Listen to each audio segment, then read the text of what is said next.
සුදු මේ වැස්සේ පොඩි කෑමක් හදමු. අයියෝ මේ කෑම නෙමෙයි තෙමෙනව වෙන මෙන්න. ඒ වගේ දනේ රස්නේ ඉඳලා මෙහෙම වහිනකොට මේ අපි කෑමක් හදමුකෝ. හරි ඉස්සලා ගියදරට සුදු.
දැන් මේක අවන් එකට දාලා ගමු.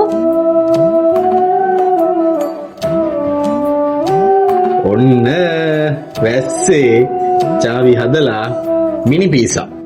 තව චුට්ටක් එහෙම වුණා නම් කන්න වෙන්නේ නැහැ. කන්න වෙන්නේ නැහැ. තව චුට්ටක් එහෙම වුණා නම් පරස් බරස් තමයි. හැබැයි මේ ලස්සනයි යා. දැන්ට චුට්ටක් කර වෙලා වගේ. ආ සරහට වෙන්නේ.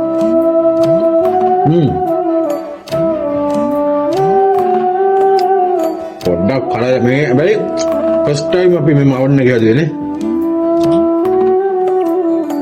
කානේ? අපි දැන් අවන්න හදලා නැහැ කවදාවත්ම.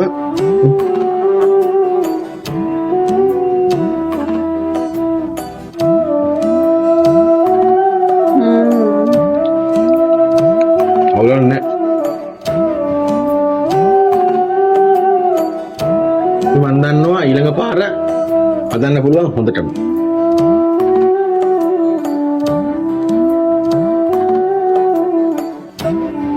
thank you මං හදනේවා හරි වුණත් වැරදුනත් එහෙම අගේ කරනවට. වයිස් නෑ. වයි පදන්නේ අස්මන අගේ කරන්න ඕනේ.